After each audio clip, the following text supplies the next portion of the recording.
कहीं न कहीं कांग्रेस बीजेपी के द्वारा प्रायोजित सिस्टम है, जिसमें कहीं न कहीं पीछे से बैक सपोर्ट देकर इस तरह की हवा बनाई जाए कि बहुजन समाज पार्टी कमज़ोर हो रही है। तो ये तो वक्त बताएगा कि मध्य प्रदेश में बहुजन समाज पार्टी कमज़ोर है कि इस बार पूरी रणनीति साम दाम दंड भेद की अपनाते हुए इस बार कितनी ताकत से माननीय बहन कुमारी मायावती जी का विशेष फोकस मध्य प्रदेश पर ही है कि हमें हर हालत में इस मध्य प्रदेश में सरकार बनानी है। बहुजन राज अधिकार यात्रा पिछले 26 अप्रैल से ग्वालियर फूलबाग मैदान डॉक्टर भीमराव अंबेडकर पार्क से शुरू होते हुए ग्वालियर, शिवपुरी, श्योपुर, मुरैना, भिंड, दतिया, टीकमगढ़, निवाड़ी, पन्ना, छतरपुर, गुना, अशोकनगर,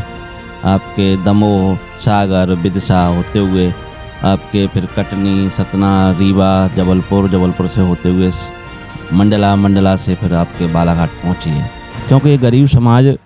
टकटकी लगाए देख बैठा है कि अब हमें न्याय कहाँ मिलेगा, क्योंकि कांग्रेस बीजेपी का शासन उसने देखा है और दोनों ही के शासन इस प्रदेश में गरीबों के शोषणकर्ता लोग रहे हैं। उन्होंने इस प्रदेश में भ्रष्टाचार को बढ़ावा दिया है, माफिया लोगों को संरक्षण दिया है। जो ये लोग अमीरों से, धन्ना सेठों से, पूंजीपतियों से, अडानी अंबानी जैसे लोगों से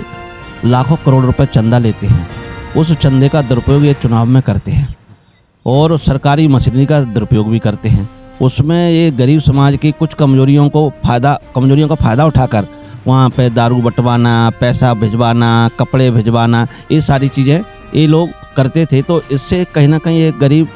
परिवार के लोग कहीं ना कहीं गुमराह हो जाते थे। तो हमने फिर इनको समझाने का काम किया कि बहुजन समाज पार्टी की आप एक बार सरकार बनाइए। बहुजन समाज पार्टी आपके बच्चों को फ्री में शिक्षा देने का काम करेगी, फर्स्ट स्टैंडर्ड से लेकर कॉलेज तक और पीसीएस और यूपीएससी की कोचिंग तक आपको अच्छी शिक्षा निःशुल्क देने का काम करेगी। जब माननीय बहन जी की सोच है और माननीय बहन जी चाहती हैं कि भारतीय संविधान के मौलिक अधिकारों के अनुसार इस देश और प्रदेश के बच्चों को फ्री में शिक्षा मिले। मध्य प्रदेश में होने वाले तमाम विधानसभा के चुनाव के मद्देनजर रखते हुए जिस प्रकार तमाम पार्टियां अपने राजनीतिक दांवपेच को लेकर चुनावी मैदान में है, ऐसे में बहुजन समाज पार्टी ने भी पूरी तरीके से अपनी कमर कस चुकी है। बहुजन राज्य अधिकार यात्रा पूरे मध्य प्रदेश के अंदर में लगातार तमाम गाँव कस्बों में जाकर विधानसभा सभाओं में जाकर अपने तमाम वोटरों को जुटाने के लिए फिर एक बार लग चुकी है। हमारे साथ में मौजूद है मध्य प्रदेश के प्रदेश अध्यक्ष रमाकांत पीपल जी। बहुत बहुत स्वागत है सर हमारे चैनल पर। और किस तरीके से बहुजन राज्य अधिकार यात्रा चल रही है, क्या इसके पीछे का उद्देश्य है और आने वाले विधानसभा के चुनाव में बहुजन समाज पार्टी की ओर से क्या रणनीति होगी? पहले तो आपको बहुत बहुत धन्यवाद मुझे बुलाने के लिए। बहुजन राज्य अधिकार यात्रा इस प्रदेश में भारतीय जनता पार्टी कांग्रेस की जो जनविरोधी नीतियां हैं, उनके षड्यंत्र हैं, उनका पर्दाफाश करने और इस प्रदेश में ओबीसी के 27% आरक्षण के समर्थन में और देश के संविधान को बचाने के लिए बसपा के राज्यसभा सांसद और कई प्रदेशों के मुख्य प्रदेश प्रभारी माननीय इंजीनियर रामजी गौतम जी के मार्गदर्शन में बहुजन राज्य अधिकार यात्रा पिछले 26 अप्रैल से ग्वालियर फूलबाग मैदान डॉक्टर भीमराव अंबेडकर पार्क से शुरू होते हुए ग्वालियर, शिवपुरी, श्योपुर, मुरैना, भिंड, दतिया, टीकमगढ़, निवाड़ी, पन्ना, छतरपुर, गुना, अशोकनगर, आपके दमोह, सागर, विदिशा होते हुए आपके फिर कटनी, सतना, रीवा, जबलपुर से होते हुए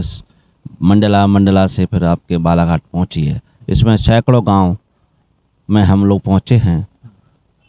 दर्जनों विधानसभा हमने कवर की हैं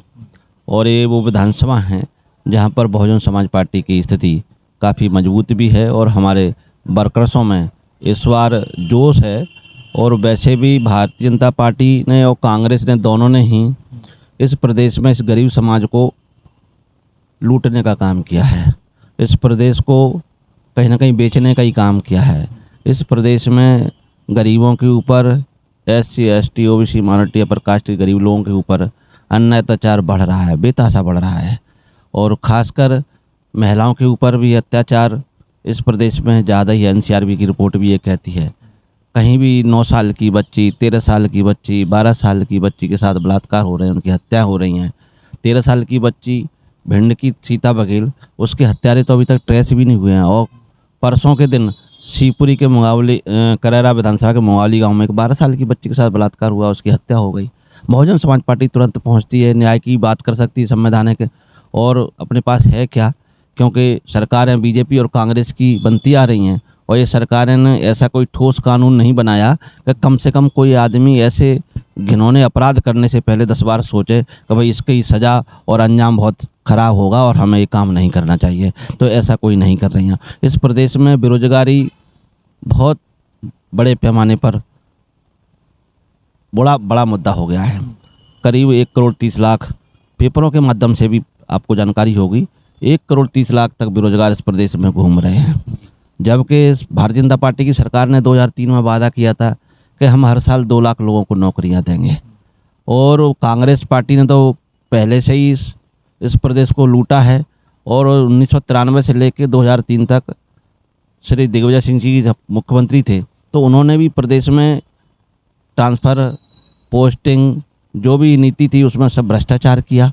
प्रदेश को कहीं ना कहीं खोखला करने का काम किया, प्रदेश में राज्य परिवहन विभाग को ख़त्म करने का काम किया, और प्रदेश में जो उन्होंने उस टाइम पे गरीबों को सिंपैथी के लिए, चुनाव जीतने के लिए पट्टे बांटे, उन पट्टों का आज तक उनको कब्जा नहीं मिला है, उनको वो ज़मीन ही मिली है। और आप भाई भाई लूटते हैं कि हमने गरीबों को पट्टे देने का काम किया है। ऐसा मैं कई विधानसभा में, सैकड़ों गाँवों में गया, जो मेरे को अपनी पट्टे की किताबें दिखा रहे हैं, बोले जी कब्जा हमें अभी तक नहीं मिला, 20 साल से वो लड़ाई लड़ रहे हैं। तो ऐसी कांग्रेस की सोच है और ऐसी कांग्रेस स्कीम बनाती है जो हमारे गरीब लोग उसके लिए फिर परेशान होते हैं। ठीक इसी प्रकार और जैसे कि आपने तमाम बातें कही, किस प्रकार भाजपा की सरकार हो या फिर कांग्रेस की सरकार हो, तमाम मध्य प्रदेश की जनता को लूटने का काम किया है। बहुजन समाज पार्टी का जो रणनीति हम देख रहे हैं, बहुजन राज अधिकार यात्रा जो चल रही है, पिछला जो ग्राफ बहुजन समाज पार्टी का देखने को मिलता है, क्या लगता है कि इन 230 सीटें जो विधानसभा की है, इन तमाम सीटों पर क्या बहुजन समाज पार्टी लड़ेगी? जो विधायक जिन तमाम सीटों पर लड़े उनको फिर से एक बार बहुजन समाज पार्टी टिकट देगी? देखिए, जो बहुजन समाज पार्टी के साथ पिछले लगातार कार्यकर्ता बनकर बहुजन समाज पार्टी के काम को और पोलिंग बूथ और संगठन को माननीय बहन कुमारी मायावती जी के निर्देशन में पूरा कर रहे हैं, उनको पार्टी द्वारा से भी टिकट देगी। और कुछ साथी हमारे बीच से जुड़े हैं, नए सदस्य बने हैं, तो वो भी तैयारी कर रहे हैं। तो पार्टी पूरी दमदारी से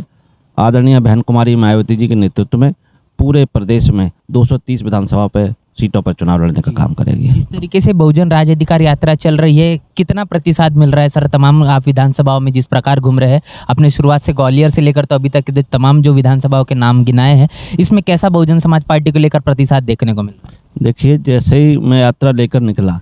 तो एक अलग ही माहौल, लोगों में उत्साह, समर्थन मेरे को देखने को मिला, क्योंकि ये गरीब समाज टकटकी लगाए देख बैठा है कि अब हमें न्याय कहाँ मिलेगा, क्योंकि कांग्रेस बीजेपी का शासन उसने देखा है और दोनों ही के शासन इस प्रदेश में गरीबों के शोषणकर्ता लोग रहे हैं। उन्होंने इस प्रदेश में भ्रष्टाचार को बढ़ावा दिया है,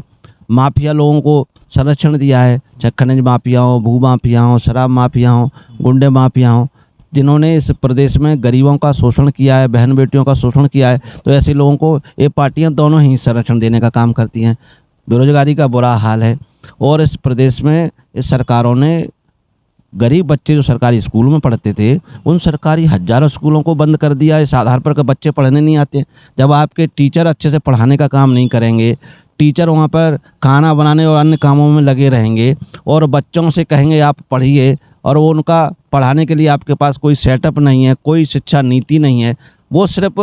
सरकार बनाने के पीछे पड़े रहते हैं कि हमारी सरकार कैसे बने, और उन्होंने स्कूलों की तरफ कोई ध्यान नहीं दिया है। इसलिए इस प्रदेश में शिक्षा नीति बहुत खराब हो गई है। उसको सुधारने के लिए पूरे प्रदेश में समर्थन मिल रहा है। बेरोजगार भाई इस उम्मीद के साथ हमारे साथ आ रहे हैं कि बहुजन समाज पार्टी ने जिस प्रकार माननीय बहन कुमारी मायावती जी के सरकारों में देखा है कि वहाँ पर किस तरह से बैकलॉग और कुछ नए पद सृजन करके उनके पदों को भरकर उनको रोजगार देने का काम किया, कुछ लोगों को स्वरोजगार देने का काम किया, कुछ लोगों को सरकारी विभागों में 30% ठेकेदारी का आरक्षण देकर उनको रोजगार देने का काम किया। तो ऐसी उम्मीद यहाँ के मध्य प्रदेश के युवाओं को है कि बहुजन समाज पार्टी कुछ हमारे लिए अच्छा करेगी। बहन बेटियों को सुरक्षा आपने बताया कि तमाम उम्मीदें जो बहुजन समाज पार्टी से लगातार लोग लगाए हुए हैं और ये उम्मीद लगातार हमको देख रही, जैसे जैसे चुनाव आता है बहुजन समाज पार्टी तमाम अपनी नीति नियमों को लेकर फिर एक बार चुनाव में आ जाती है, लेकिन चुनाव नज़दीक आने के बाद में ही जो परिणाम निकल कर आते हैं वो लगातार इस प्रकार देखने को मिल रहा है कि बहुजन समाज पार्टी का जो वोट ऑफ परसेंटेज है वो लगातार गिरता हुआ नजर आ रहा है। सर, क्या बड़ा कारण है कि ये तमाम चीज़ें बहुजन समाज पार्टी को झेलनी पड़ रही है? हाँ, देखिए, जो ये लोग अमीरों से, धन्ना सेठों से, पूंजीपतियों से, अडानी अंबानी जैसे लोगों से लाखों करोड़ रुपए चंदा लेते हैं, उस चंदे का दुरुपयोग ये चुनाव में करते हैं और सरकारी मशीनरी का दुरुपयोग भी करते हैं। उसमें ये गरीब समाज की कुछ कमजोरियों का फ़ायदा उठाकर वहाँ पे दारू बंटवाना, पैसा भिजवाना, कपड़े भिजवाना, ये सारी चीज़ें ये लोग करते थे। तो इससे कहीं ना कहीं ये गरीब परिवार के लोग कहीं ना कहीं गुमराह हो जाते थे। तो इसीलिए भी ये बहुजन राज अधिकार यात्रा निकाली गई है कि आप इनके इस बहकावे में ना आए, इससे आपका क्या नुकसान होगा ये उनको बताने का काम किया गया है। साथ ही जो लाडली बहना योजना है, नारी सम्मान योजना है, 1000 की 1500 की स्कीम निकाल दी है, 500 रुपये का सिलेंडर की स्कीम निकाल दी है, जबकि इनका इस चीज़ से कोई लेना देना नहीं है कि इससे इनका कितना भला हो सकता है। तो हमने फिर इनको समझाने का काम किया कि बहुजन समाज पार्टी की आप एक बार सरकार बनाइए, बहुजन समाज पार्टी आपके बच्चों को फ्री में शिक्षा देने का काम करेगी, फर्स्ट स्टैंडर्ड से लेकर कॉलेज तक और पीसीएस और यूपीएससी की कोचिंग तक आपको अच्छी शिक्षा निःशुल्क देने का काम करेगी। जब माननीय बहन जी की सोच है और माननीय बहन जी चाहती हैं कि भारतीय संविधान के मौलिक अधिकारों के अनुसार इस देश और प्रदेश के बच्चों को फ्री में शिक्षा मिले और वो अपने उन्नति करें, आगे बढ़ें, अपने परिवार का, समाज का नाम रोशन करें। तो इससे लोगों में बहुत जागरूकता और समर्थन हमको मिला है। और आपने देखा भी होगा किस प्रकार गर्मी पड़ी, लू चली और बहुत आंधियाँ चली, पर हम लोग डटे रहे, चलते रहे। तो हमें देखा बच्चे, बूढ़े, बुजुर्ग, माताएं, बहनें दोपहरी में खड़ी हुई हैं, माला लेके खड़ी हैं, कोई पानी लेके खड़ा है, कोई फूल बरसा रहा है। इतना प्यार, अपार समर्थन, आशीर्वाद मिला है। तो ये उम्मीद ही नहीं, पूर्ण विश्वास के साथ मैं कह सकता हूँ, भले ही जो गोदी मीडिया है, जिन साथियों ने कहीं हमें कवरेज किया है, कहीं नहीं किया है, पर हमारे बहुजन साथियों ने हमें कवरेज दिया है, उनको हम बहुत बहुत धन्यवाद देते हैं। और साथ ही कुछ जगह अच्छे भी लोग हैं, किस ज़िले में वो आ गए, उन्होंने कुछ चीज़ें हमारी सरकार को आगाह करने का काम किया है, पर हम उनसे इतने ज़्यादा खुश नहीं हैं क्योंकि ऐसी सोच उनकी बनी हुई है। पर कोई बात नहीं है, बहुजन साथी भी हमारे अब इस पत्रकार वार्ता में और इस क्षेत्र में आ गए हैं, तो उनसे हमें पूर्ण भरोसा और विश्वास है कि सभी साथी लोग मिलकर इस बार पूरे प्रदेश में बहुजन समाज पार्टी द्वारा चलाई जा रही बहुजन राज अधिकार यात्रा का इतना बड़े पैमाने पर प्रचार प्रसार करेंगे कि अब इस 2023 के होने वाले चुनाव में हर हालत में बहुजन समाज पार्टी की सरकार बनेगी और बहुजन समाज पार्टी के बगैर भी किसी की सरकार नहीं बन सकती है। माननीय बहन कुमारी मायावती जी के, हम बहुजन समाज पार्टी मध्य प्रदेश के सभी कार्यकर्ता साथीगण माननीय इंजीनियर रामजी गौतम जी के मार्गदर्शन में जरूर माननीय बहन जी के हाथ मजबूत करेंगे और 2023 में बहुजन समाज पार्टी की सरकार बना के रहेंगे। जैसे कि आपने बताया, अभी हाल ही में एक हादसा हमको देखने को मिला उत्तर प्रदेश के देवबंद के अंदर में, सहारनपुर में चंद्रशेखर आज़ाद के साथ में जो हादसा हुआ है, और उसको लेकर लगातार हम मध्य प्रदेश के अंदर में देखते हैं कि उनकी तमाम जनसभाएं चल रही है, एक बड़ा हुजूम उनकी जनसभाओं के अंदर में देखने को मिलता है। क्या लगता है सर, चंद्रशेखर आज़ाद के माध्यम से क्या बहुजन समाज पार्टी को किसी भी प्रकार का कोई नुकसान देखने को मिल रहा है, वोटों का बंटवारा हो सकता है? किस तरीके से बहुजन समाज पार्टी को आप अभी उत्तर प्रदेश में भी बहुत बड़ी सभाएं होती थी, हुजूम उमड़ता था, उसके बाद जब चुनावी माहौल बना और चुनावी समय आया तब किस प्रकार उनका नज़रिया रहा, किस तरह से उनके वक्तव्य रहे, ये सब ने देखे हैं।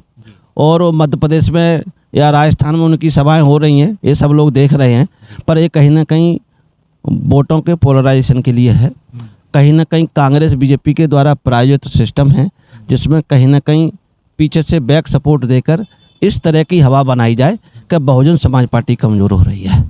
तो ये तो वक्त बताएगा कि मध्य प्रदेश में बहुजन समाज पार्टी कमज़ोर है कि इस बार पूरी रणनीति साम दाम दंड भेद की अपनाते हुए इस बार कितनी ताकत से माननीय बहन कुमारी मायावती जी का विशेष फोकस मध्य प्रदेश पर ही है कि हमें हर हालत में इस मध्य प्रदेश में सरकार बनानी है। तो ये तो समय बताएगा कि कौन किसको कितना नुकसान पहुंचाएगा। हाँ, पर जो ऐसा भ्रम पैदा करने के लिए वो घूम रहे हैं, प्रयास कर रहे हैं, पर हम लोगों का भी प्रयास रहेगा और हम भी पोलिंग और गांव-गांव पहुंच रहे हैं और हमारे जितने भी जोन बने हैं इस प्रदेश में और उसमें हमारे जितने कार्यकर्ता हैं वो सब गांव-गांव सेक्टर जाके मीटिंग लेते हैं। एक दिन में कम से कम पार्टी की 200 मीटिंगें पर डे होती हैं। ऐसा सेटअप माननीय इंजीनियर रामजी गौतम जी ने बना के रखा है। तो आप इस उम्मीद के साथ, मैं आपको भरोसे के साथ भी कह सकता हूँ कि जे कुछ भी कर ले, इस बार कांग्रेस बीजेपी सरकार में नहीं आने वाली है, बहुजन समाज पार्टी की सरकार बनी। आज बहन मायावती के माध्यम से जो बाइट एएनआई और पीटीआई को दिए है, उन्होंने यूजीसी को लेकर बड़ी बात कही है। मुसलमानों उनके माध्यम से जो तमाम बड़े नेता है, ओवैसी है, फारूक अब्दुल्ला, इन्होंने जो विपक्ष ने बहुत बड़ा जो विरोध यहाँ पर दिखाया, इसको लेकर बहन जी का भी अभी विरोध कहीं के देखने को मिल रहा है। क्या बड़ा कारण है बहन जी का इस तमाम मसले को विरोध जो देखा जाए? बहन कुमारी मायावती जी सर्वजन हिताय सर्वजन सुखाय नीति आधारित सर्वधर्म सम्मान करने वाली नेता हैं और माननीय बहन जी कभी भी किसी भी धर्म का, किसी भी जाति का, मजहब का कभी भी कोई अपमान नहीं करती हैं और वो चाहती हैं, क्योंकि हमारा संविधान कहता है, सेकुलरिज्म हमारा संविधान कहता है, इसलिए माननीय बहन जी ने जो भी कहा है वो बहुत सटीक और सही उनकी ट्वीट है, उनकी बाइट है। हम माननीय बहन जी पर प्राउड फील करते हैं कि हमें ऐसी नेता और उनका नेतृत्व मिला है कि हमें कहीं भी सिर ऊंचा करके देखने का मौका हमेशा मिलता रहता है। अभी कितना और काम बचा हुआ है, कितना बहुजन अधिकार यात्रा कब तक के चलेगी और इसका किस तरीके से आने वाली रणनीति के अंदर में या फिर तमाम संगठनों के अंदर में तब्दीली होगी? बहुजन राज अधिकार यात्रा तो अभी चली रही है, क्योंकि बरसात का सीजन शुरू हो गया है। हमारे लोग बरसात में निकल रहे हैं, फिर भी आ रहे हैं, पर बरसात की वजह से हमें इसको कुछ समय के लिए ब्रेक करना पड़ेगा, क्योंकि ज़्यादा बरसात होगी तो हमारे लोग निकल नहीं पाएंगे, फिर खेती किसानी के काम में लग जाएंगे, क्योंकि हमारे कार्यकर्ता काम करने वाले लोग हैं, खेतों किसानी में काम करने वाले लोग हैं। तो इसकी वजह से इसको ब्रेक करना पड़ेगा और जैसे ही बारिश थम जाएगी तो ये बहुजन राज अधिकार यात्रा दोबारा से स्टार्ट होगी और इसका समापन भोपाल में होगा और बड़े जोर शोर से होगा। जी, शुक्रिया। तो यहाँ पर तमाम बातचीत को हमने यहाँ पर किया जो मध्य प्रदेश के प्रदेश अध्यक्ष है बहुजन समाज पार्टी के रमाकांत पीपल जी, इनसे, और तमाम मसले को लेकर आपकी क्या राय प्रतिक्रिया है। बहुजन राज अधिकार यात्रा जिस प्रकार पूरे मध्य प्रदेश के अंदर में जोरों शोरों से जुट चुकी है, अपने तमाम जनाधार को जुटाने के लिए बहुजन समाज पार्टी ने अब कमर कस चुकी है। इन तमाम बातचीत को लेकर क्या आपकी राय प्रतिक्रिया कमेंट बॉक्स में लिखकर जरूर बताएं और बने रहे नेशनल चौपाल के साथ। मिलते हैं नए वीडियो में, तब तक के लिए जय भीम, जय भारत। बहुजन विचारधारा को घर घर तक पहुंचाने के लिए हमारे YouTube चैनल को सब्सक्राइब करें, लाइक करें, कमेंट करें, शेयर करें और बेल आइकन की घंटी दबाना ना भूलें।